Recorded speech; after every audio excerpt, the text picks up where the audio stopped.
Muy bien. Buenos días a todos. Bienvenidos de nuevo al coloquio del Departamento de Física del CINVESTAP. Tenemos como invitado al doctor Eduardo Gómez García. Voy a hacer una breve presentación de él. El doctor Eduardo Gómez García estudió la licenciatura en Física en la Facultad de Ciencias de la UNAM. Hizo su doctorado en la Universidad de Stony Brook con el doctor Luis Orozco en estudios de la fuerza nuclear débil mediante mediciones de violación de paridad en átomos de francio. Después hizo un postdoctorado con el doctor Paul Lett en el National Institute of Standards and Technology, el NIST de Estados Unidos, en el grupo de enfriado láser del doctor William Phillips, que fue premio Nobel de Física. Trabajó en condensados de Bose-Einstein de sodio estudiando la formación de moléculas mediante luz y dinámica de espinores. Desde 2007 es profesor e investigador en el Instituto de Física de la Universidad Autónoma de San Luis Potosí, creando un laboratorio de átomos fríos y múltiples proyectos de investigación. Participa en la colaboración internacional FRPNC. Hizo un año sabático en el Laboratorio Triumph en Canadá. Ha participado en la formación de grupos nacionales en el área, por ejemplo, del Laboratorio Nacional de Materia Cuántica, Materiografía e Información Cuántica de la UNAM y el Laboratorio de Física Biológica en el Instituto de Física de la UAS, LP. Actualmente lidera la colaboración Grávico para desarrollar un gravitómetro portátil. Ha publicado más de 50 artículos en revistas reconocidas, ha dirigido más de 20 tesis a nivel de posgrado y licenciatura y alrededor de 40 estudiantes de diversos niveles han realizado alguna estancia de investigación en su grupo. Ha sido también conferencista invitado en más de 80 ocasiones a nivel nacional e internacional y además ha contribuido en otros eventos con más de 150 trabajos entre charlas y pósters. El doctor Gómez ha recibido múltiples premios y distinciones, son varios, no los voy a listar todos, por ejemplo, nivel 3 del SNI, el premio TADEM, el premio de la Academia Mexicana de Ciencias, la cátedra de Malcolm Muschinsky, entre varios otros. Es un honor tenerte por acá, Eduardo. Muchas gracias por haber aceptado la invitación y te dejo la palabra para tu plática. No, al contrario, muchísimas gracias a Iván por la invitación.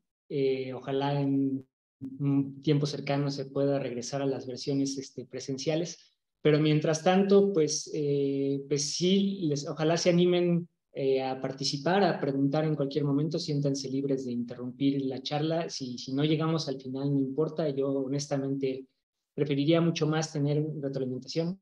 Esto de darle una pantalla es un poco seco. Pues sí, cualquier duda que tengan, pues aquí a la orden. Déjenme compartir.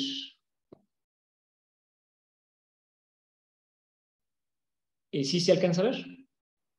Perfecto, sí. También si en algún momento se atora la transmisión, ya sea que se corte la voz o algo, les agradecería que me dijeran para regresarme. De acuerdo. Entonces les quiero platicar de estos sensores atómicos portátiles, que es el trabajo que hemos estado tratando de hacer, al que nos hemos enfocado últimamente en años recientes, y los retos que hay para hacer este tipo de sensores y otros similares, ¿no? Como cómo convertir a un átomo en un sensor, por ejemplo, de aceleración gravitacional en particular.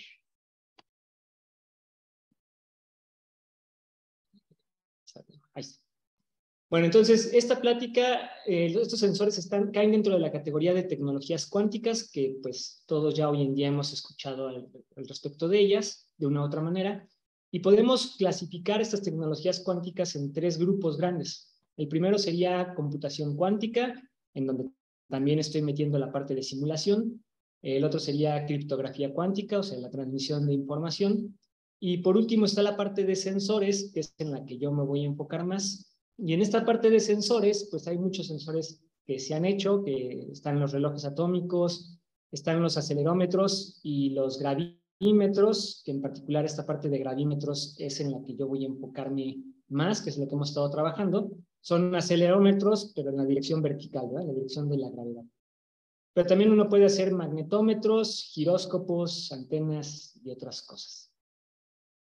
Estas tecnologías pues ha sido un mercado emergente que ha crecido mucho, y una de las cosas que yo he tratado de impulsar en años recientes es tratar de ver si echamos a andar una iniciativa mexicana en tecnologías cuánticas. O sea, con la gente de la comunidad he estado planteando la pregunta de, pues como país, dónde podríamos incidir, cómo podríamos entrar de manera efectiva en este mercado emergente. Y hemos tenido esta discusión ya durante varios años y hay un documento que está casi terminado. Yo espero que ya en un mes esté disponible por si a alguno de ustedes le interesa echarle un ojo, en donde se muestra pues el camino que es el más viable como país en esta dirección, ¿no?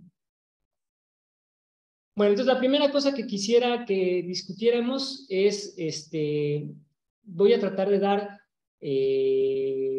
algunas ventajas de por qué las tecnologías cuánticas son útiles, son válidas, nos ayudan. Y la primera es tratar de ver que esas nos ayudan en términos de sensibilidad. Entonces, les planteo la siguiente pregunta. Yo tengo un objeto, por ejemplo, esta carita feliz que ven todos ahí en la página, y voy a agarrar ese objeto y lo voy a desplazar a una cierta distancia.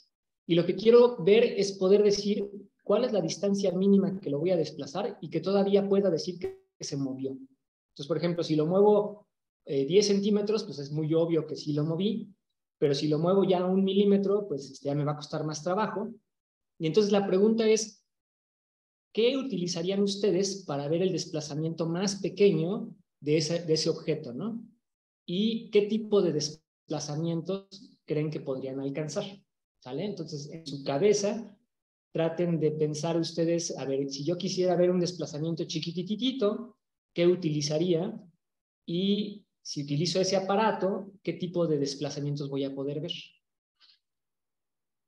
Entonces, si me siguieron el juego, pues probablemente muchos de ustedes han de haber dicho, pues si quiero ver un desplazamiento chiquito, pues utilizo un microscopio, ¿no?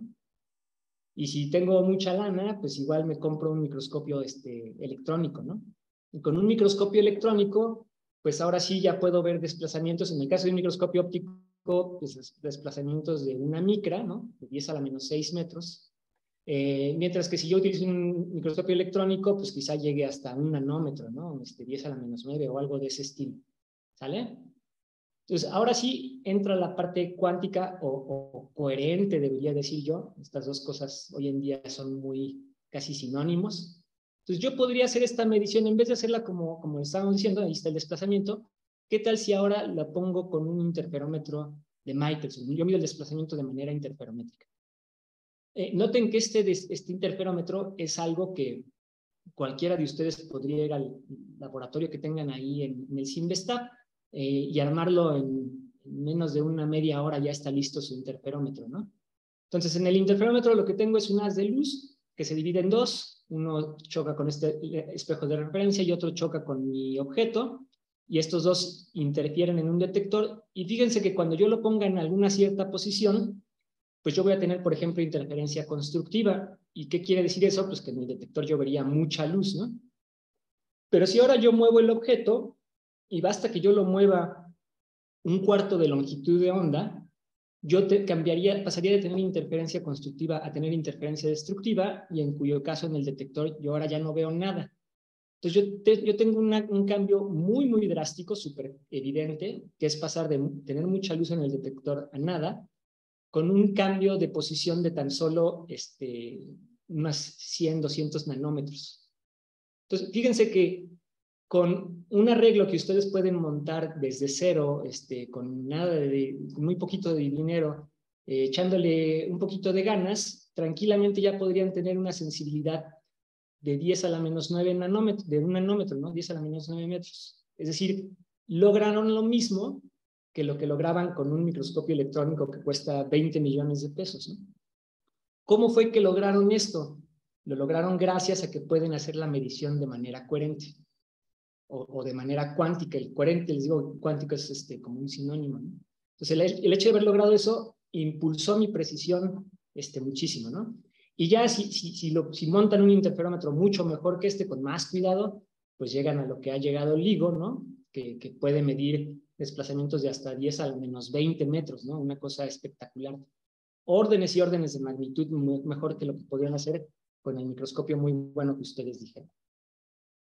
Entonces, en realidad, las tecnologías cuánticas pues suenan padre, pero lo que quería convencerlos con eso es que no solo ese es el punto, sino que realmente ganan órdenes de magnitud en sensibilidad. Ok, la segunda cosa que les quiero mostrar es pues que esa ganancia no viene gratis, ¿no? Hay un precio a pagar y ese precio es que pues la cosa experimental es difícil de hacer, no está fácil montar estas cosas. Y para mostrarles eso, pues pongo el ejemplo de un reloj atómico. Entonces, en un reloj atómico lo que se tiene es una transición en un átomo de cesio, por ejemplo, una transición entre dos niveles. Y al excitar esta transición, lo que termina pasando es que creamos una superposición. Esta superposición tiene una fase relativa θ que está aquí, y esta fase relativa es la que oscila en el tiempo. Entonces, la que marca el tic-toc de mi reloj, el equivalente al péndulo, es ahora la cosa que oscila en el átomo, es la fase relativa de la superposición. ¿Sale? Y entonces, yo podría tratar de agarrar esa fase y tratar de meterla en mi reloj. Y la manera como la meto en mi reloj es que yo trato de comparar mi fuente de radiación, imagínense que fuera un láser, contra la oscilación de mi átomo. Entonces tengo dos osciladores. Por un lado es mi láser que está oscilando, que es una onda, y por otro lado tengo el átomo que está oscilando. ¿Sale? Y entonces quiero comparar los dos porque yo quiero asegurarme que mi láser esté en resonancia con mi átomo. Es decir, que tenga la misma frecuencia.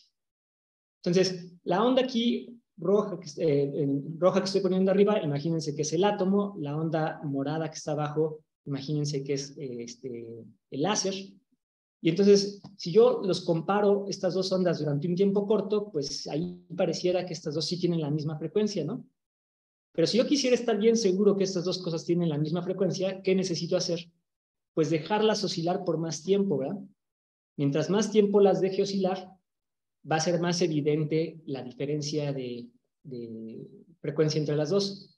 De tal manera que si las dejo oscilar un tiempo muy, muy largo, pues yo podría ver que al final de ese tiempo, ahora sí, estas dos cosas ya no tienen la misma fase, sino que tienen una cierta diferencia de fase, y esa diferencia de fase es la diferencia en frecuencia que yo buscaba.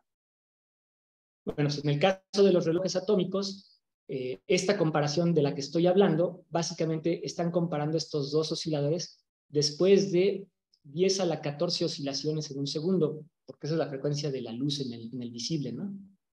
Entonces, imagínense tener dos osciladores que oscilan casi perfectamente uno con el otro y los comparan durante 500 millones de oscilaciones. Si le piensan tantito en eso, suena realmente terrible, ¿no? Imagínense, cualquier cosita que hagan va a causar que este oscilador se mueva, ¿no?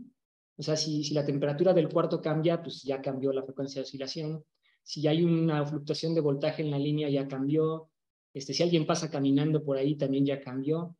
Entonces, para yo poder hacer esta comparación como la hacen hoy en día, uno requiere realmente tener un control muy, muy estricto, ¿no? Y esa es una de las razones por las cuales estos experimentos pues, no se dan en los árboles, ¿no? No es tan fácil echar a andar uno de estos experimentos.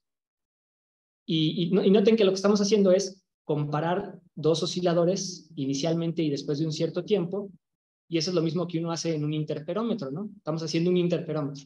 Salvo que este interferómetro es un interferómetro un poco chistoso porque lo que hacemos interferir al final del día son dos ondas, donde una onda es una onda atómica y la otra onda es una onda de luz. Entonces es un interferómetro que interfiere una cosa híbrida entre átomos y luz. Entonces, ese es el segundo mensaje. El tercer mensaje de la razón por la cual las tecnologías cuánticas son muy útiles es porque la medición al final del día se termina conectando con una relación fundamental de la física. Entonces, piensen por un segundo que tienen un reloj de péndulo. Entonces, si yo trato de hacer un reloj de péndulo, más vale que yo ponga la longitud de mi cuerda como la correcta, porque si mi longitud cambia, pues mi reloj va a cambiar. Eso no pasa en el caso de los relojes atómicos, por lo menos no pasa a primer orden, porque los relojes atómicos funcionan en base a una relación fundamental de la física, que en este caso es la relación de Planck. Y eso lo que genera es que su sensor se vuelve un tanto insensible del artefacto en particular que ustedes construyan. Como que el funcionamiento no depende tanto de los detalles del artefacto, sino que depende más de la relación fundamental que lo genera, ¿no? Para el caso de los acelerómetros y gravímetros que les voy a platicar, pues la relación que está detrás de esa es la relación de de Broglie, y así igual para magnetómetros de antenas habría una relación fundamental que especifica su funcionamiento. Entonces, estas tres razones son las razones por las cuales las tecnologías cuánticas pues, se han vuelto tan populares, ¿no? También son las razones por las cuales hoy en día todos los estándares de la física, salvo el tiempo, están definidos en términos de un efecto cuántico, porque eso los hace muy robustos, ¿no? Y los hace independientes del artefacto particular que yo utilice para medirlos.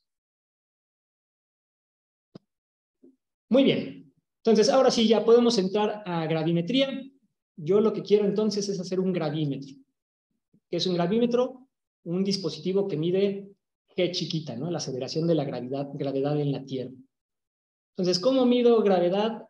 Pues todos nosotros pasamos por física 1, ¿no? Donde nos hicieron que agarráramos un objeto, lo soltáramos y viéramos su trayectoria, y a partir de la trayectoria yo puedo extraer el valor de G. Bueno, pues ese es, de hecho, el mismo mecanismo que hay hoy en día en los mejores gravímetros clásicos que existen. La única diferencia es que la cosa que dejan caer es algo como un espejo, ¿no? Y entonces pueden medir con mucho cuidado la caída libre de ese espejo y con eso pueden obtener G con buena precisión. Nosotros queremos hacer esto mismo, pero con átomos, ¿no? Gravimetría atómica. Entonces uno podría pensar en simplemente agarro un átomo, lo aviento en caída libre, lo empujo, digamos, con un láser y lo dejo en caída libre y mido su trayectoria, pero aquí es donde nosotros ahora sí hacemos algo diferente. Y la parte diferente que hacemos es que después de un cierto tiempo, mientras va en caída libre, le aplicamos otro pulso láser especial, que es este que está aquí. Y este pulso láser lo que va a terminar haciendo es dividiendo al átomo en dos, ¿sale? Entonces va a crear una superposición de dos alturas diferentes. Una parte de la trayectoria se sigue como iba, otra parte de la trayectoria se va más para arriba. Le damos como una patadita con el láser, ¿vale? Y si después yo le aplico pulsos adicionales y lo vuelvo a juntar, obtengo aquí algo que ustedes reconocerán. Sí, creo que hay una pregunta. Este es un interferómetro de Mach Zehnder, ¿verdad? Entonces, acabo de implementar un interferómetro, pero este es un interferómetro de ondas de materia. ¿Qué pasó, Alan? Dime. Hola, gracias. Tengo un conflicto porque habla de trayectorias, pero a nivel cuántico sabemos que no podemos definir trayectorias. Sí, tienes razón, estoy abusando del lenguaje. Aquí como no me quise echar el hamiltoniano, bien podía haber puesto el hamiltoniano y la función de onda y lo demás, y también se puede calcular de esa manera. Lo expliqué de esta manera como para darle intuición al caso, ¿no? Pero si quieres, imagínate que lo que tienes aquí, tu función de onda es un paquete gaussiano. Y la trayectoria que estoy poniendo aquí es el valor esperado de ese paquete gaussiano. Si haces eso, te da exactamente la caricatura que estoy poniendo aquí. Ok, entonces es como un estado coherente.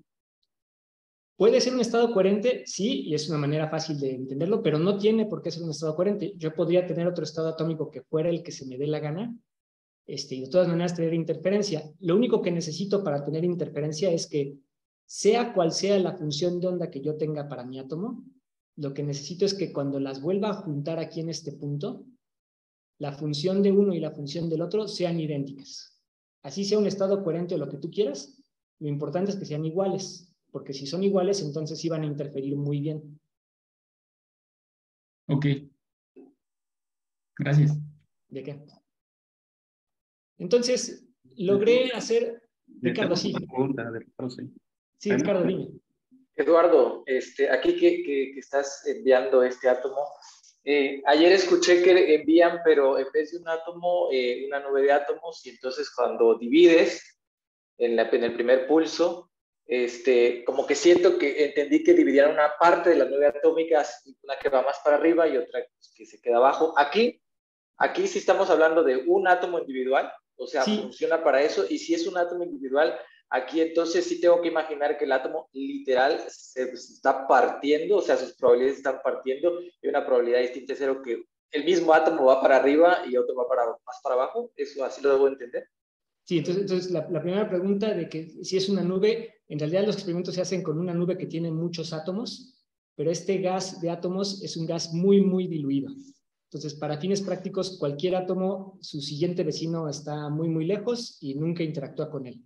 Entonces, más bien, uno lo entiende como que estoy repitiendo el experimento 1.000.000 de veces o el número de átomos que tenga, pero cada átomo nada más interfiere consigo mismo. Ah, ok. Entonces, eso quiere decir que en realidad yo sí estoy agarrando un átomo y lo estoy partiendo en dos. Ahora, Okay. ¿qué quiere decir partir en dos? No estoy aquí hablando de nada que tenga que ver con fisión, porque eso querría decir partir el núcleo. Más bien lo que estoy diciendo es, yo tengo una función de onda, el paquete gaussiano que me decían hace rato, el estado coherente, y yo puedo poner ahora mi átomo como una superposición de dos funciones de esas, pero en dos posiciones diferentes. Esa es la función de onda que estamos preparando aquí. Ya, impresionante. Sí, es muy Gracias, gracias Eduardo. Gracias. Bueno, entonces los separo y los vuelvo a juntar y entonces tengo un... Sí, Rodrigo, dime. Sí, hola, ¿qué tal? Una preguntota. ¿De qué depende la diferencia de trayectorias? Una que vaya más abajo y la otra más arriba. Es muy buena pregunta. Entonces, fíjate, la manera como hago esta división mágica, ¿no? En realidad lo que tengo son dos niveles en el átomo, que en este caso son dos niveles hiperfinos. Y entonces yo voy a tratar de excitar una transición desde el nivel de arriba al nivel de abajo, utilizando una transición de dos fotones. Es decir, un láser me sube y otro láser me baja. Entonces, cuando el átomo lo excite con esta transición, lo que voy a empezar a tener es oscilaciones de Rabi. Las oscilaciones de Rabi es, empiezo en el nivel de arriba, se pasa al de abajo, después al de arriba, después al de abajo, y así sucesivamente. Pero yo me puedo parar a mitad de camino, y si me paro a la mitad de camino, lo que genero es una superposición de estos dos niveles. Esa superposición son los dos caminos que tengo. ¿Pero por qué son dos caminos? Porque fíjate que cuando el átomo pasa de aquí para acá, pasa porque, o si quieres de abajo para arriba, pasa porque absorbe la energía del láser, ¿verdad? Pero al comerse la energía del láser, al comerse el fotón, también se come su momento. Y entonces, ¿eso qué quiere decir? Que la parte de la función de onda que se fue para arriba, yo le di una patadita adicional de momento, y esa patadita causa que se vaya para arriba más rápidamente. Entonces, la diferencia entre este camino y el de arriba equivale al momento de dos fotones, de estos dos fotones. Ah, ok, gracias. ¿De qué? Bueno, entonces, una vez que los separé, si yo quiero saber qué veo en la interferencia, pues lo que tengo son dos mitades que están a distintas alturas y como tienen una diferencia en el potencial gravitacional, eso les causa una diferencia de fase y al final del día entonces lo que mido aquí es proporcional a la aceleración gravitacional. Esa es la razón por la cual esta cosa termina midiendo G, porque el tiempo que los separe tienen un potencial distinto cada uno de ellos. Y resulta ser que esto mide muy, muy bien. O sea, este método que es ahora sí fundamentalmente diferente al que hicieron ustedes en Física 1, mide con mucha, mucha precisión. Y si tratáramos de entender de nuevo cualitativamente, uno no se puede echar las cuentas aquí, pero si uno quiere ver cualitativamente de dónde salió esa ventaja, por qué es que aquí yo puedo medir con más precisión que en el método tradicional, tiene que ver con el hecho de que estoy usando una regla más fina. Entonces, les quiero aquí argumentar cuál es la regla que estamos utilizando nosotros ahora. Entonces, yo tengo a mi átomo, que está aquí en esta posición, y tengo mis dos láseres que les mostré hace ratito, ¿no? El que uno va para abajo y otro láser va para arriba. Entonces, estos dos láseres, cuando exciten a mi átomo, pues van a tener cada uno de ellos una fase, que es la que estoy escribiendo aquí, de tal manera que el conjunto de los dos tiene una fase que cambia linealmente con la posición y cambia muy rápidamente con la posición. O sea, basta con que yo me mueva una media longitud de onda para que yo pase de una fase a una fase completamente diferente. Entonces, esta curva roja que está aquí, lo que está queriendo representar es la fase de mi excitación como función de la posición. Entonces, fíjense que conforme mi átomo se mueva, cuando yo le aplique la excitación, pues yo le puedo excitar con esta fase, o con esta fase, o con esta fase, o va a ir cambiando la fase. Pero como la fase cambia tan rápidamente, la regla que yo tengo para medir la caída libre es muy fina. Entonces, tomemos una caída libre como las que ustedes saben de Física 1 y comparemos la fase al principio contra la fase al final de esa caída, y si calculan la diferencia de fase, lo que les da es un número gigantesco. Entonces, este 7 que ven en el exponente es algo así como el número de dígitos que pueden medir en G. Entonces, al menos ya nos regalaron ahí 7 dígitos de G. Yo puedo medir G con 7 dígitos de precisión con la mano en la cintura si pudiera hacer esto, ¿vale? Entonces, por eso es que esta cosa tiene tan alta precisión. Ok. Bueno, entonces, ya les expliqué cómo es que funciona un gravímetro atómico. Ahora quisiera nada más hacerles notar que con básicamente el mismo arreglo, yo puedo hacer toda una familia de sensores atómicos que me miden muchas cosas. Entonces, del lado izquierdo, les estoy poniendo de nuevo los dos láseres que discutimos, ¿no? Aquí va el que sube y el que baja. Pero ahora sí estoy poniendo todos los niveles que hay en el átomo de rubidio, ¿no? No solamente tengo 2 niveles hiperfinos, también tengo niveles Zeeman. Y yo quiero hacer la transición entre estos dos. Entonces, resulta ser que si yo pongo mis 2 láseres contrapropagantes en la dirección vertical, el dispositivo que genero es un gravímetro. Pero si yo pongo mis 2 láseres contrapropagantes en alguna otra dirección, lo que genero es un acelerómetro en esta dirección. Entonces, nada más tengo que cambiar la dirección y ya cambié de dispositivo. Si yo ahora pongo mis 2 láseres viniendo del mismo lado, entonces eso se convierte en un reloj atómico y ya puedo medir tiempo. Si yo pongo mis 2 láseres contrapropagantes, pero mi objeto está cayendo, se está moviendo de manera perpendicular, lo que genero es un giróscopo, es algo que me sirve para medir rotaciones. Si yo pongo mis 2 láseres en la misma dirección, pero le cambio la polarización a uno de ellos, de tal manera que ahora conecte no estos 2 niveles, sino este con este de acá, eso se convierte en un magnetómetro, ¿sale? Ahora puedo medir campos magnéticos. Y si pongo mis 2 láseres contrapropagantes, pero excito a otro nivel de arriba, con eso puedo generar una antena atómica muy sensible, ¿vale? Entonces, dependiendo de cómo yo configure con los mismos átomos, con el mismo sistema, con los mismos láseres, nada más cambiando detalles finales de la configuración, resulta ser que yo puedo hacer toda una familia de sensores atómicos muy útiles, ¿sí? Perfecto. Entonces, a nosotros nos interesan los gravímetros en particular, y estos tienen muchas aplicaciones, son muy relevantes para mucha problemática de importancia en México. Esa es una de las razones por las cuales me interesa mucho este tema. Aquí les pongo varias de ellas, pero me voy a enfocar solo en algunas. Resulta ser que un gravímetro les mide la cantidad de masa que los rodea. Entonces yo puedo utilizar el gravímetro para ir midiendo por la superficie y extrapolar qué es lo que tengo en el subsuelo. Entonces yo puedo ver el subsuelo, yo puedo estudiar la composición del subsuelo utilizando un gravímetro, ¿no? Haciendo mapas de gravedad. También me sirve para monitoreo de riesgos, y pueden ser riesgos vulcanológicos, pueden ser riesgos sismológicos. Hay indicios de que parece que un gravímetro puede predecir que ya se viene un temblor con meses de anticipación, o riesgos estructurales, ¿verdad? Si tengo un socavón aquí abajo, un agujero, también se puede ver, ¿no? Entonces, tienen muchas utilidades, muchas aplicaciones que existirían en campo si uno puede llevar estos dispositivos a aplicaciones de campo.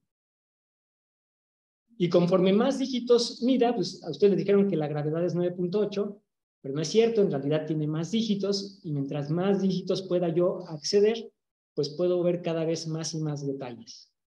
Y el estado del arte actualmente es medir a 9 dígitos. Eso es como lo que logran los mejores sensores hoy en día, medir gravedad con 9 dígitos de precisión. Entonces, eso es a lo que uno le quiere tirar, algo de alrededor de 9 dígitos.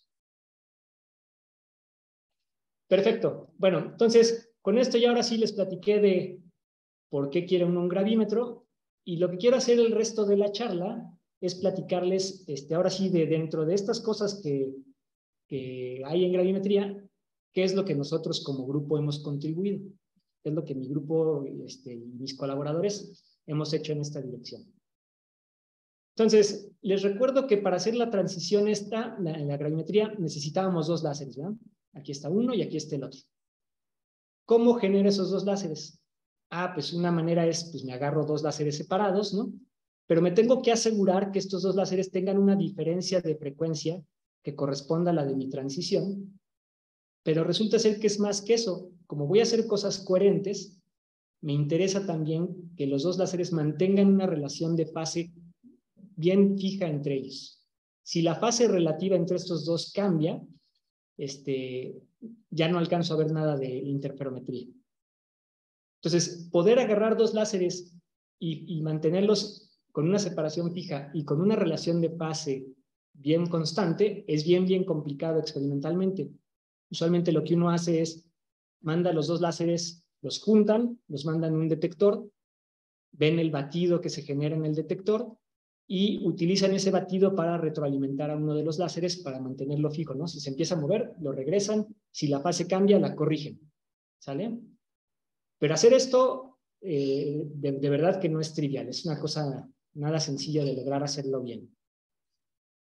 Sin embargo, nosotros no estamos haciendo eso, nosotros estamos utilizando un super truco, ¿sale? Que ese es el que nos hemos vuelto especialistas en este truco. No lo inventamos, pero lo utilizamos para todo. Entonces, el truco es, ¿qué tal que en vez de empezar con 2 láseres, empezamos con uno solo? ¿Puedo hacer lo mismo con uno solo? Y la manera de hacerlo es, yo mando esta luz a un modulador de fibra. Entonces, el modulador de fibra lo que está haciendo es prender y apagar la luz. Yo tengo luz que la voy a prender y apagar a una cierta frecuencia. Y la pregunta es, ¿cuál es el espectro que tengo yo a la salida? Es decir, lo que les estoy preguntando a todos es que piensen cuál es el espectro de amplitud modulada. Como ven, amplitud modulada no la inventé yo, ¿verdad? Está en el radio, ¿no? Cada vez que le prenden al radio en el AM, están haciendo esto. O también podría ser frecuencia modulada y sería la misma cosa. Entonces, la pregunta es, ¿qué espectro obtengo cuando yo tengo una onda y la modulo en amplitud? ¿Vale? Ok, la respuesta es esta. A ver quiénes la tuvieron bien. Entonces, lo que obtengo es que me aparecen bandas laterales. El espectro de amplitud modulada es que tengo una portadora, que es la frecuencia con la que empecé, pero me aparecen otras 2 frecuencias adicionales. Y la distancia que hay entre esta portadora y la banda de la derecha corresponde a la frecuencia con la que yo estoy modulando. Entonces, si modulo a 1 gigahertz, pues esta separación va a ser 1 gigahertz. ¿Sale? Me aparecen otra banda lateral. Y lo importante de esto es que fíjense que si yo veo el espectro, lo que diría yo, y no sé nada de lo que está pasando arriba, lo que diría yo es que tengo 3 láseres, ¿verdad? Entonces, si antes yo necesitaba 2 láseres, ¿por qué no utilizo este y el de la derecha? Y ya la hice. Ahí están mis 2 láseres que necesitaba. La ventaja de haberlo hecho así es que fíjense que si ahora mi láser se mueve, pues la banda lateral se va a mover también con él, ¿verdad? Porque los 2 provienen del mismo láser. Entonces resulta ser que con esto yo puedo generar los 2 láseres que tenía, pero de una manera mucho más sencilla. ¿Sale? Mucho más, con mucho menor ruido de fase, es una maravilla. Muy bien. Entonces, teniendo este truco, ahora nos pusimos nosotros a jugar hace ya varios años con él. Aquí les muestro arriba el espectro de rubidio. Yo empiezo con un láser que tiene esta frecuencia, pero si quiero una trampa, pues necesito esta otra frecuencia. ¿Y cómo le hago para generar esta otra frecuencia? Pues me pongo el modulador que les acabo de decir. Y a la salida del modulador me aparecen la banda lateral izquierda y la banda lateral derecha. Esta no me sirve, entonces la ignoro, pero ya tengo los 2 láseres que quería. Y si le añado más modulaciones, yo puedo generar no solamente 2 láseres puedo generar 4. Y con esto nosotros, por ejemplo, demostramos que podíamos atrapar con un solo láser, no solo un isótopo de rubidio, podíamos atrapar 2. ¿Sale? Entonces el arreglo era súper sencillo, era una simplificación tremenda al enfriado láser que uno usualmente tiene, ¿no? Con la contraparte adicional, que todo el control de los haces, en vez de tener que controlar las cosas en el óptico, ahora las tenemos que controlar en las microondas. Pero eso está fantástico porque la tecnología de microondas y de radiofrecuencia es mucho más madura, robusta, etcétera, ¿no? Entonces es mucho más sencillo pasar el control aquí a las microondas. Perfecto. Entonces, eso es así como estaban las cosas. Y a la salida entonces tendría mi haz, que es el de la portadora, mi haz, que es de la banda lateral, pero tengo un problema.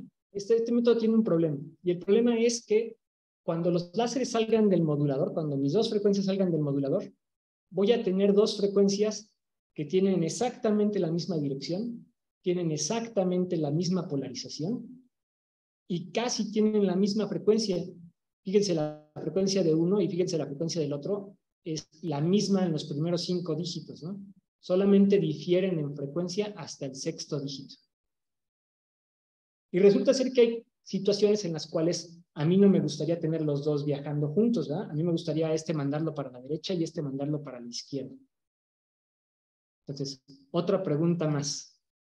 ¿Cómo le hacen para separar 2 haces que tengan la misma dirección, o sea, viajen uno encima del otro, tengan la misma polarización y su frecuencia sea casi la misma? O sea, la única diferencia que tienen estos 2 láseres, estos 2 haces, es que su frecuencia es ligeramente diferente, pero hasta el 6º dígito. Entonces, ¿cómo le hago yo para separar estos 2? ¿Sale? Entonces, si le pensaron un poquito a la pregunta, los que llegaron a alguna respuesta probablemente habrán dicho un interferómetro, ¿verdad? Porque necesito algo que me separe cosas espectrales muy delgadas, y eso es un interferómetro. Sí, se puede hacer con un interferómetro, pero nosotros encontramos otro truco mejor para hacerlo, y es utilizando un material birrefringente.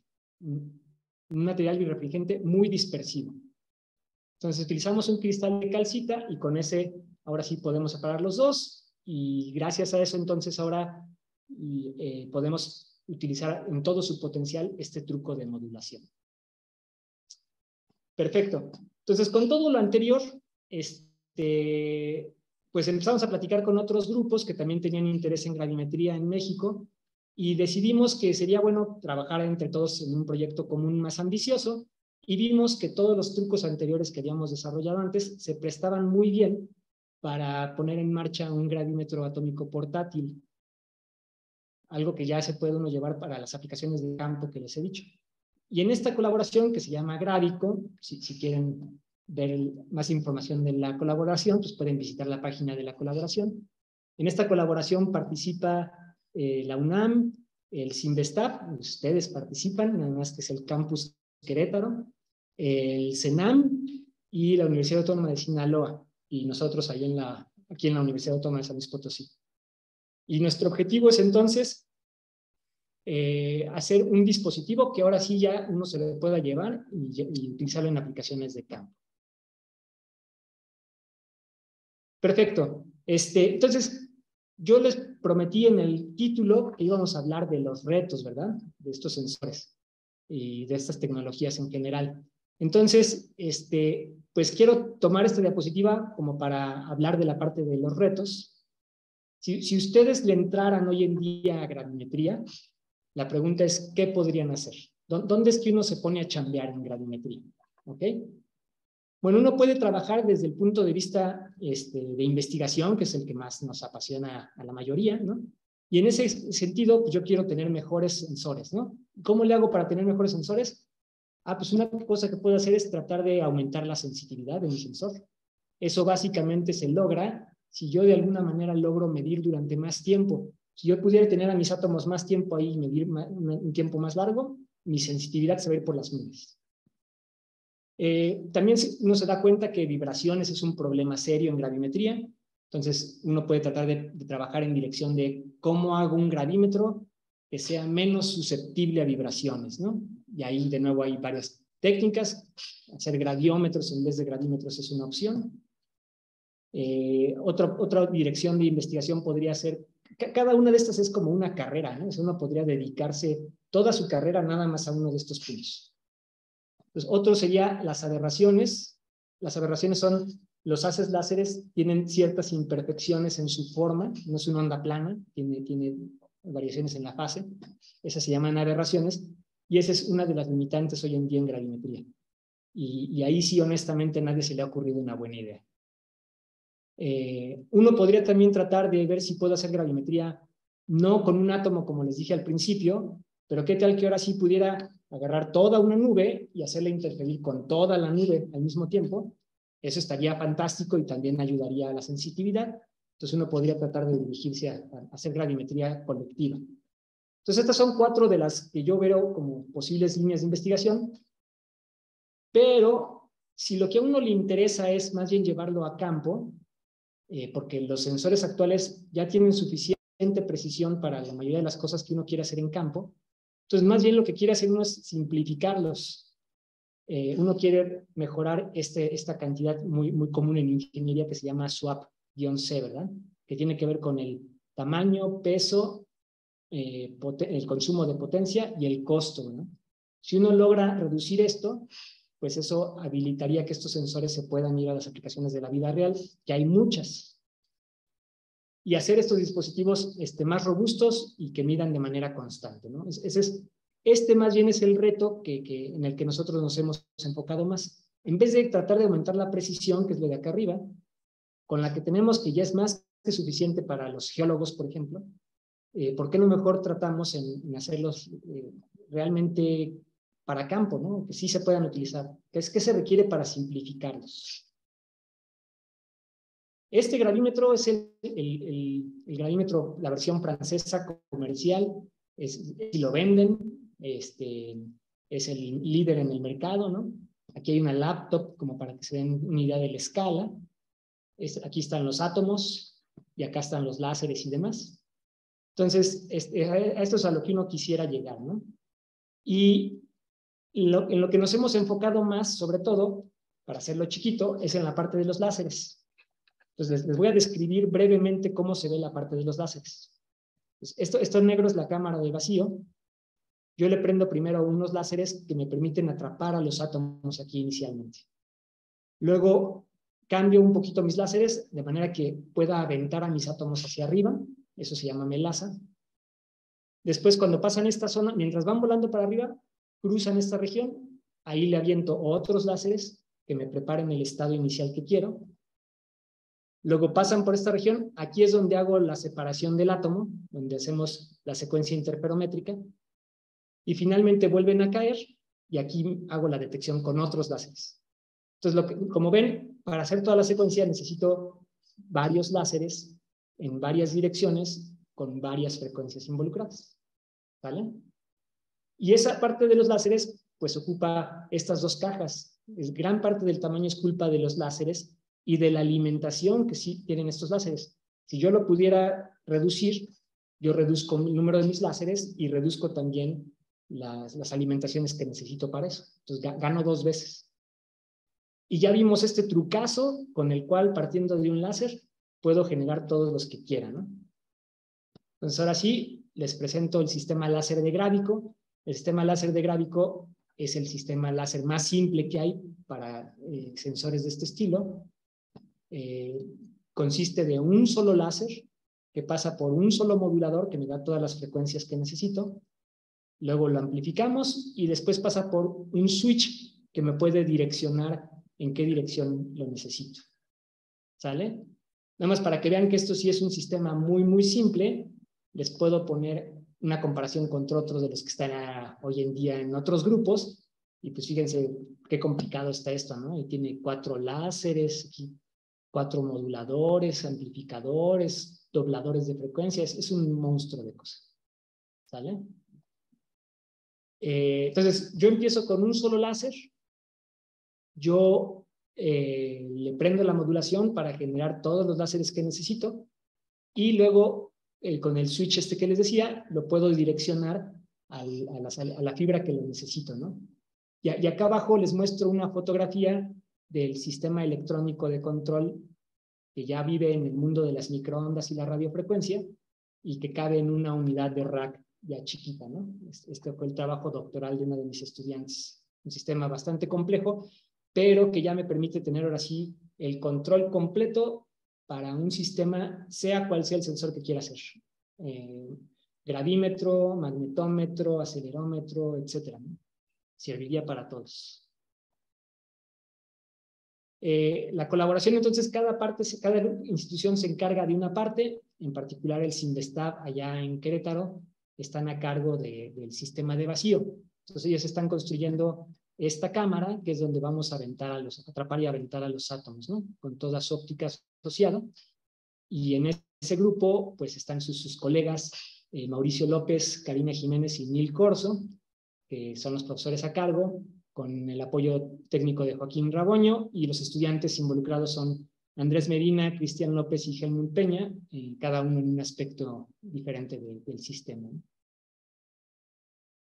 Y bueno, pues ya voy terminando, entonces aquí nada más les muestro pues, los miembros actuales de mi grupo. Del lado izquierdo están la gente que está trabajando ahorita en el grupo. Tenemos un apoyo técnico de Josué Hernández. Alejandra López está de postdoc, que es la que ha sacado la mayor parte del trabajo de Grávico. Hay 3 estudiantes de doctorado, Mario, Alejandro y Edgar, trabajando en distintos aspectos relacionados con gravimetría, no solo lo que les presenté ahorita. De maestría está Aide, y de licenciatura están Farid, Daniel y Andrés. Y como les comentaba, pues de la parte de Grávico, pues colaboramos con estas 4 instituciones, UNAM, Sinvestav, CENAM y la UAS. Y algo que no les comenté es que también estamos desarrollando otra tecnología que es mucho, mucho más sencilla que los gravímetros atómicos, que son gravímetros basados en MEMS, en sistemas microelectromecánicos. La ventaja que tienen es que son infinitamente más sencillos, infinitamente más económicos. La desventaja que tienen es que son sensores de gravedad relativos, no absolutos. Entonces, estos sensores se tendrían que estar recalibrando continuamente. Pero tenemos un grupo de trabajo que estamos tratando de desarrollar estos otros como parte complementaria para realmente llevarlos a aplicaciones de campo de manera más viable. Y bueno, pues con eso pues les agradezco su atención. Aquí les dejo unas fotos del laboratorio, por lo menos del laboratorio que estaba hace un año en el campus que teníamos antes, pero nos mudamos, nos acabamos de mudar. Entonces, así se veía el laboratorio hace 3, 4 meses, y ahorita estamos volviendo a instalar todo de vuelta en el nuevo campus, ¿no? Para que eventualmente regrese a este punto donde estaba. Muchas gracias y con mucho gusto tomo cualquier otra pregunta que tengan. Excelente, muchas gracias por tan buena presentación, Eduardo. Les invito al público que prenda su micrófono y le demos un aplauso a Eduardo.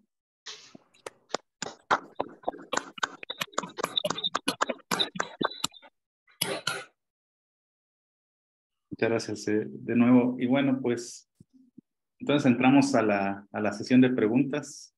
Si alguien tiene dudas, por favor, puede hacer la manita aquí en el Zoom. Si no puede hacer la manita, puede directamente abrir su micrófono. Si alguien se anima a comenzar. Si nadie se anima a comenzar. Bueno, ya tenemos aquí a Ricardo. Adelante, Ricardo.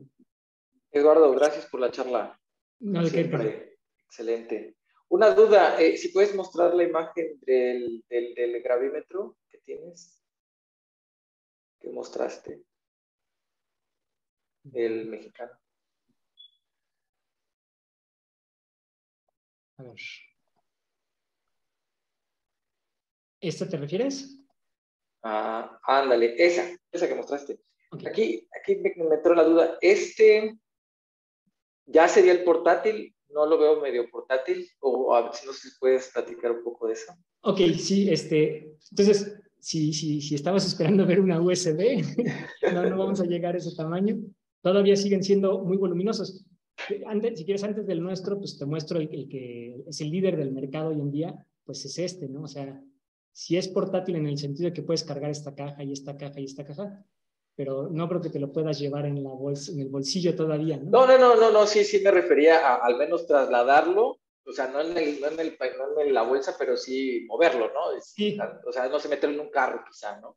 Sí, entonces básicamente el que nosotros estamos haciendo en dimensiones no va a ser muy diferente que este. Entonces esto te da una muy buena idea.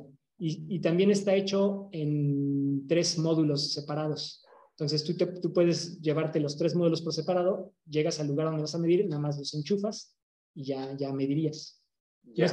Siguen estando todavía pesados, consumen mucho, o sea, tienen muchos peros, pero te digo que eso, todos son así, sí pesan unos 100 kilos, ya tomando todo en conjunto, consumen unos 500 watts, entonces sí, todavía no llegamos al punto de super portabilidad. Y esa es la razón por la cual nos gustó mucho la idea de los gravímetros MEMS. Los gravímetros MEMS son como del tamaño de mi puño.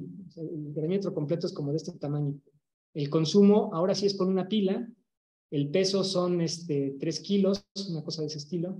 El costo son, no sé, menos de 100,000 pesos. O sea, ya te ponen otro régimen. Y la sensibilidad, lo impresionante es que hoy en día esos sensores sí alcanzan un microgal de sensibilidad. Ok, bastante bueno, de hecho. Ok, pues tengo más preguntas, pero no quiero abusar, entonces a lo mejor hay gente que tiene más preguntas y si no, vuelvo a levantar la mano. Regresas después de ellos. Bueno, si no, ahorita Gracias, Eduardo. Te regresamos contigo, Ricardo. Bueno, hay una pregunta en el chat. No sé si Guillermo la quiere hacer abriendo su micrófono. Si no puede, la puedo leer. ¿Cómo es que los átomos pasan a un estado en el que no hay un estado permitido en los haces Raman? ¿Es una superposición de estados? A ver, déjame ver si lo entendí. Me voy a regresar al diagrama donde está el Raman. Esta, por ejemplo. Entonces, tú pones los dos haces resonantes. Sí, ya creo que sí entendí. Yo tengo mis dos haces que causan una transición resonante de aquí para acá. ¿Sí? Si te molesta que sean dos, puedes utilizar uno directo de aquí a acá y da igual. Entonces, yo lo que estoy haciendo es induciendo transición desde este nivel a este nivel. La pregunta es cómo ocurre esa transición y la manera como ocurre se llaman oscilaciones de Rabi. Entonces, en las oscilaciones de Rabi, no es que el átomo pase de manera instantánea de este nivel hasta allá, sino que va pasando de manera gradual.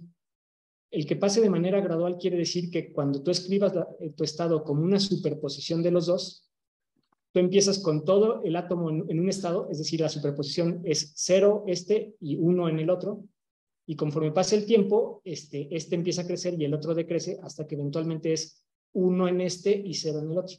Entonces, en realidad no estás pasando, no es que haya un nivel intermedio y por ahí me ponga, sino más bien lo que estoy haciendo es cambiando el peso de la superposición entre los dos. Si esa no era la pregunta, me vuelves a preguntar. Perdón, la pregunta era más bien del estado de arriba. En ese mismo diagrama hay un estado arriba con una línea punteada. El de abajito de este mero. ¿Qué es este estado?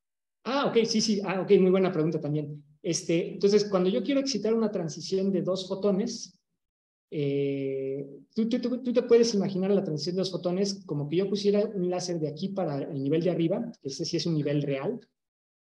Entonces excito el átomo que pase de aquí para acá, y luego, ya que está ahí, le prendo el otro láser para que el átomo pase de aquí para acá. Esa transición se llama de 2 pasos, no se llama Raman, se llama de 2 pasos, porque ahí sí paso por el estado intermedio. Entonces la pregunta es, ¿podría yo hacer lo mismo de subir y bajar, pero sin nunca tocar el estado de acá arriba? Y la respuesta es sí. Entonces lo que tengo que hacer para que nunca toque el estado de arriba es que ninguno de los dos láseres llegue a resonancia con el nivel de arriba. Entonces están a una cierta desintonía, su frecuencia está más abajo de lo que tiene que estar. Y eso lo que logra es que nunca voy a poner población acá arriba porque estoy muy lejos de resonancia. Sin embargo, este proceso no lineal de 2 fotones, el proceso Raman, sí ocurre. Sí tengo la excitación de los 2 fotones como par, pero sin pasar nunca por el de arriba.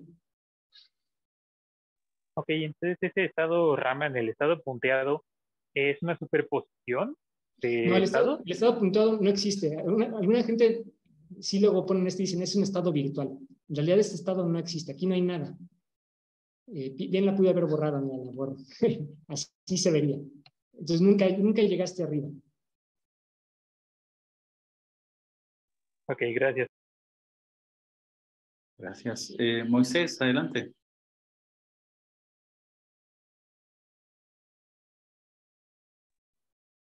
Hola, ¿qué tal? ¿Ahí se me escucha bien? Sí, te escuchamos. Yo la pregunta es, ¿el ruido térmico cómo lo evitan? ¿O si es necesario evitarlo? Ok, sí, muy buena pregunta también. Entonces, cuando tú tienes, hay dos maneras de ver el ruido térmico. Lo primero es que tu muestra se caliente, ¿verdad? Nosotros aquí utilizamos gases que están a una temperatura que es prácticamente el cero absoluto. Entonces, ¿cómo es que yo evito que las cosas no se calienten? Hay tres mecanismos de transferencia de calor, ¿verdad? Conducción, convección y radiación, ¿verdad? Entonces, si yo hago mi experimento, el experimento ocurre dentro de una cámara de vacío, donde los átomos terminan quedando levitando, gracias a los láseres, como en medio de la cámara. Como están levitando, no existe conducción, ¿verdad? Ahora, como está dentro de vacío, tampoco hay convección. Entonces, lo único que sí hay es radiación, pero afortunadamente las transiciones atómicas son tan delgadas que la cantidad de radiación que se termina acoplando es muy, muy poquita. Entonces, también uno puede ignorar la radiación. Entonces, esto que te acabo de decir quiere decir entonces que cuando hago el experimento, una vez que enfrío mis átomos y los dejo ahí en medio de este sistema que está súper, súper aislado, los átomos nunca se van a calentar, se quedan así como estaban. El otro problema que tendría la radiación es ese que te digo de que cause transiciones, ¿verdad? Porque yo estoy tratando de hacer un experimento coherente en donde mantengo superposiciones y si me llegara la radiación esta de cuerpo negro y me excitara esa transición, me arruina. Sin embargo, nuevamente, la cantidad de radiación que tienes para la transición que estamos interesados es muy, muy poquita. Y entonces el tiempo que tardaría para que un fotón de los de cuerpo negro arruinara mi transición es larguísimo. No sé cuánto sea, pero deben ser meses, qué sé yo. Es un tiempo muy largo. No tendría ese problema. Ok, y en el sistema portátil, bueno, cuando menciona que ya tiene previamente, por así llamar de una forma, los átomos en frío, ¿cómo le haría para llevarlo yo en mi sistema portátil? Estos átomos ya previamente preparados. Entonces los preparas in situ, ¿no? Ahí mismo los preparas. O sea, yo tengo la cámara de vacío, esta es la caricatura, pero si quieres la imagen, esta es la imagen. Es un sistema de vacío donde adentro sueltas un vapor muy tenue de átomos de rubidio. Entonces, ya que tienes el vapor, le prendes los láseres. Aquí estarían conectados láseres en cada una de estas ventanas. Los prendes y al prenderlos, esos atrapan a los átomos y te da una muestra de átomos que quedan levitando justo en el centro a esta temperatura que es casi cero. Entonces, primero los atrapas, atraparlos te toma como del orden de un segundo, y ya que tienes la muestra con la que vas a trabajar, ahora sí las avientes. Entonces, cada vez que hago el experimento, tengo que agarrar nuevos átomos y repetir todo desde cero. No, okay, muchas gracias. ¿Qué? Muy bien. ¿Alguien más tiene preguntas? Adelante, Alan. Sí, Alan. Hola de nuevo. Mi pregunta es, para hacerlo portátil, ¿cómo se preparan los átomos? Bueno, es que yo no soy experimental, entonces. ¿De dónde? ¿Tu pregunta es de dónde sacamos los átomos de rubidio? Ajá, si se hace portátil, ¿cómo se preparan? Entonces, tú antes de llevártelo, tú preparas este sistema de ultra alto vacío. Este es un sistema que está completamente sellado, entonces, y le pusiste algo que evacúa todo el aire que hay adentro. Entonces ya no hay casi nada de aire ahí adentro, está muy bien cerrado, y aparte le conectas esta otra que está aquí de este lado, que es una bomba de vacío. Esa continúa sacando todo el tiempo aire. Entonces, adentro puedes decir que ya no hay nada, o muy, muy poquito gas. La siguiente que haces es que metes adentro un hornito chiquito, que es como del tamaño de un clip, una cosa así, es una cosa chiquita. Se llaman dispensadores o getters. Ese hornito, piénsalo como un hornito que tiene una rebanada, una rendija arriba, en la parte superior, de tal manera que cuando lo calientas, cualquier material que estuviera pegado en las paredes del hornito se libera. Entonces lo que hace el fabricante es que deja mucho rubidio pegado en las paredes de ese hornito, de tal manera que cuando lo calientas se libera una pequeña cantidad de rubidio. Ahora, ¿de cuánto rubidio estamos hablando? Es una miseria, por eso no necesitamos tanto rubidio. Tú te acordarás que 1 gramo pues, es como el número de Avogadro, ¿no? 10 a la 23 átomos. Aquí nosotros vamos a hacer los experimentos con 10 a la 6 átomos o 10 a la 7 átomos. O sea, es mucho, mucho menos que el número de Avogadro, ¿no? O sea, han de ser unos femtogramos lo que necesitamos, ¿no?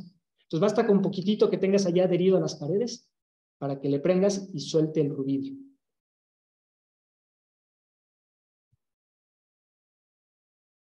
Ok, gracias.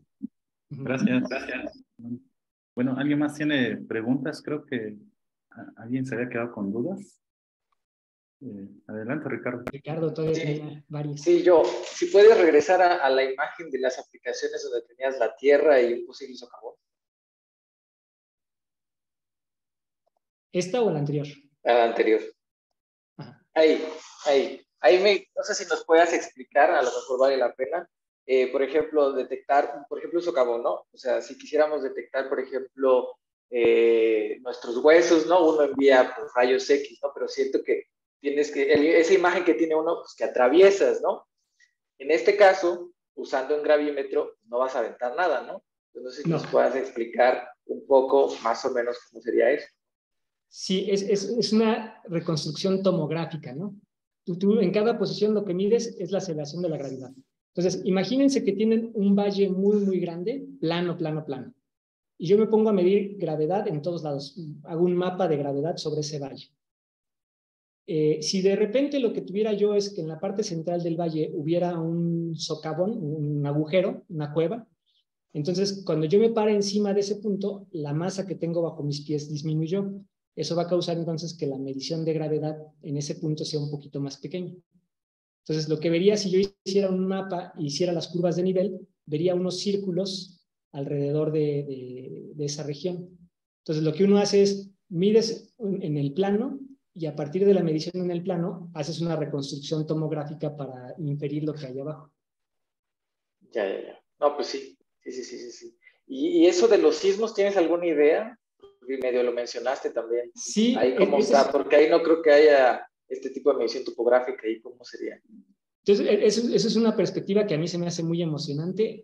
Hay como datos preliminares de, creo que eran unos chinos que decían que sí se podía ver con 1 mes de anticipación o 2 meses, pero todavía es medio controversial. Ajá. La razón por la que no se ha establecido bien es porque no están los sensores todavía disponibles para medir a esa precisión, que ya con esto ya eso podría ocurrir.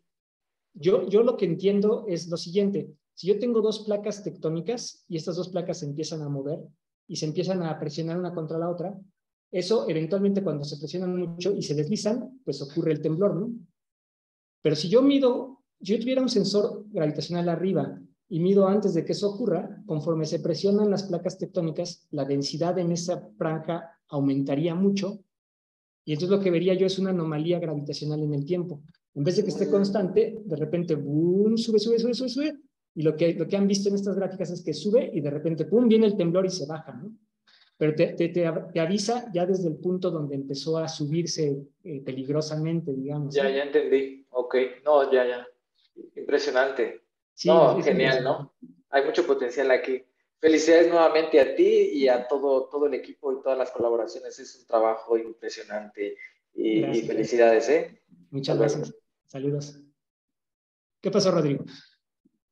Hablando justamente de ese ejemplo que pusiste ahorita de una cueva, ¿podrían dar una estimación más o menos en números de como cantidad de masa y a distancia que se encuentra con la cual se puede detectar con ese orden de magnitud? Sí. Y también justamente compararlo con los que dices que son más baratos, pequeños y comerciales, y nada más como para tener esa idea de unos órdenes. Te voy a decir mal el número, pero a ver, déjame ver si me acuerdo. Entonces, si tú agarras una cueva, digamos que toma una cueva de 1 metro, claramente mientras más profunda esté esta cueva, pues más difícil va a ser que yo la distinga, ¿verdad? Porque la anomalía que me va a generar es cada vez menor mientras más lejos esté. Entonces, y tu pregunta la podríamos reformular a cierta profundidad, ¿qué tamaño tendría que tener la cueva para que yo la alcanzara a ver? Voy a echar unos números, pero no me acuerdo muy bien, perdón, ahí sí me los sabía, pero se me olvidaron ahorita. Pero creo que es algo así como que a 10 metros de profundidad, tú podrías ver una cueva de 1 metro de radio. Y al final del día, para las cuevas que son muy importantes, por ejemplo, si yo quisiera encontrar una estructura en el subsuelo ya más profundo, o un pozo petrolero, o una cosa de ese estilo, pues ya estamos hablando de profundidades de kilómetros, ¿verdad? Estas técnicas, estos gravímetros, son sensibles a cosas a profundidades de kilómetros, de 1 o 2 kilómetros. Cuando ya le estás poniendo estructuras más grandes, ¿no? Claramente la cueva de 1 metro no la vas a ver, pero una reserva petrolera sí la verías. Un reservorio de agua también lo verías. Ajá. Sí, y justo preguntaba porque también ese es el caso hacia abajo, pero el caso hacia arriba es, por ejemplo, si pasa un objeto masivo cercano, también más o menos como cuál sería la relación de distancia-tamaño que se puede ver hacia arriba. No, es una buena observación. Yo no he visto a nadie que diga hacia arriba, pero lo que sí pasa todo el tiempo es que para tú medir gravedad tienes primero que aplicar una serie de correcciones. Y la más importante de esas correcciones es la posición de la luna, precisamente, porque la luna te causa mareas y te va a jalar un poquito hacia arriba, ¿no? Entonces, cuando tú dejas corriendo un gravímetro durante todo un día o más, sí se ve muy claramente las variaciones debidas a la marea, debidas a la posición de la luna con respecto a ti. Entonces, antes de poder extraer información de abajo, tienes que restarle la contribución de la luna, restarle la contribución de humedad, restarle la contribución de objetos grandes alrededor tuyo, y entonces ya después de eso infieres lo que hay abajo. Sí, no, justo preguntaba porque dije, no sé, se podría fantasear y decir, si es muy sensible, lo mandas a un satélite y lo alejas lo suficiente como para ver qué cosas pasan alrededor y si se alcanzan a ver, ¿no? Pero justo creo que para eso necesitaba la presión. Es buena idea, está padre la idea. Creo que gravímetro, y la otra cosa que ganas allá arriba es que te libras del movimiento sísmico, que es una de las limitantes en sensibilidad. Ese es un grave problema para gravímetros. Y allá arriba no habría. Entonces, esa parte está muy bien. Según sé, no hay gravímetros de este estilo en órbita, pero sí hay un par de satélites, se me fue el nombre también ahorita, perdón, que están midiendo gravedad en la Tierra todo el tiempo, mapeando gravedad. Y como estos están orbitando todo el tiempo, están continuamente refrescando mapas gravitacionales de la Tierra todo el tiempo. Algo así como este geoide que está aquí dibujado. Esos lo están midiendo en tiempo real todo el tiempo, con una resolución bastante razonable. Pero ese que está en un satélite, pues no alcanza la precisión que lo que alcanzaría algo en tierra. Es donde todavía hay un nicho para estas cosas, ¿no? En tierra uno le puede ganar todavía. Pero sí hay una cosa en órbita que está midiendo eso todo el tiempo, pero no, estoy casi seguro que no es un gravímetro atómico. Sí, ok, muchas gracias. Perfecto. Bueno, ¿alguien más tiene dudas? Seguro que nos quedamos emocionados. Luis. Mira, Luis, adelante Luis, una vez. Que sea la última. Hola Doc, buenas tardes. Buenas Felicidades tardes. por su plática, muy interesante cómo ha progresado. Gracias. Yo tenía una pregunta nada más. Respecto a estos gravímetros, siempre hay que orientarlos, me refiero, ¿no? O sea, yo tengo que llegar al valle de muestra, digamos, y poner un nivel para asegurarme que sí esté como orientado hacia abajo, ¿no? Que no esté rotado o algo así, pensando en que solo miden, o bueno, más bien esa es la pregunta, si solo miden a la componente de gravedad que va justo hacia abajo de ellos. Entonces, es buena pregunta también. Entonces, la primera parte es, donde vayas a medir, hay un campo magnético que puede estar apuntando en distintas direcciones, ¿no? El modelo de mu-quants que les mostré, ese tiene un blindaje magnético para evitar ese problema. Este que está aquí afuera es un blindaje magnético. En nuestro caso, vamos a tener que poner una brújula. Sí tiene un blindaje, pero no es tan sofisticado como este. Entonces, sí tendríamos que orientarlo hacia el norte todo el tiempo. Esa es la primera cosa. La segunda es que sí tiene que estar muy, muy vertical. Como tú bien dijiste, si mi sensor está inclinado, yo no estoy midiendo G, estoy midiendo G por el coseno de este ángulo. Entonces eso quiere decir que yo tengo que estar seguro que mi sensor está completamente vertical a una precisión un poquito mejor que 10 a la menos 4 radianes. O sea, sí es una cosa bastante demandante, pero hay aparatos para lograr eso. Y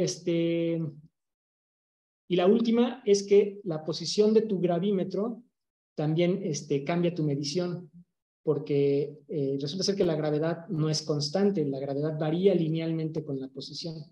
Entonces, si tú mueves tu gravímetro de esta posición a esta, digamos, si te subes 1 metro, tu medición ya va a cambiar en 100 microgals o una cosa de ese estilo. No me acuerdo ahorita tampoco el número, perdón. Entonces, yo tengo que corregir por la altura. O sea, yo tengo que tener entonces, junto con mi sensor, un GPS que me pueda decir la posición de mi sensor con una precisión de alrededor, por debajo de 1 centímetro, por ahí de 1 milímetro. Y con eso ya puedo corregir también la componente de altura. No, muy bien. Entonces se vuelve una colección de instrumentos para mejorar la medición, ¿verdad? Sí, sí. También tienes que medir la humedad también te afecta un poquito. Sí, es un aparato horroroso. No lo hagan. Dedíquense a otra cosa. No, no es cierto. Está muy bonito, muy padre. Ya vieron que es súper útil, pero sí es muy complicado. Es un reto tremendo, ¿no? Echarlos a andar. Bueno, muchas gracias, Doc. Gracias por la Sí. plática también. Muchas gracias. Si alguien tiene una pregunta urgente, adelante. Si no, pues ya ni te pregunto para cuándo va a estar esto. Ya te iba a preguntar, pero digo, ya con toda esta sofisticación. Pues vamos muy avanzados. Digamos, la parte que nos tocaba a nosotros ya está prácticamente terminada. El módulo láser que les dije, ese ya está funcional, ya lo mandamos a publicar, está ya básicamente integrado. Entonces, nada más falta como integrar los otros módulos, el del vacío del CINVESTAB, el módulo del láser semilla de la UNAM, y integrarlo. Yo esperaría que en un par de años ya podamos tener el prototipo funcionando. Ya no voy a dejar de decirlo porque cada vez que me preguntan digo lo mismo y luego se atravesó la pandemia y también nos complicó las cosas. Pero sí va muy avanzado, eso sí. Y la parte esencial que era el sistema láser, que era el corazón, la parte patentable, si quieren, la parte diferente que hemos hecho nosotros, muy, muy simple, esa sí está completamente terminada. De acuerdo. Bueno, pues no hubo más preguntas, así que pues de nuevo te felicito y te agradezco mucho por habernos dado esta charla, Eduardo. Muchas gracias, Noel, por la invitación.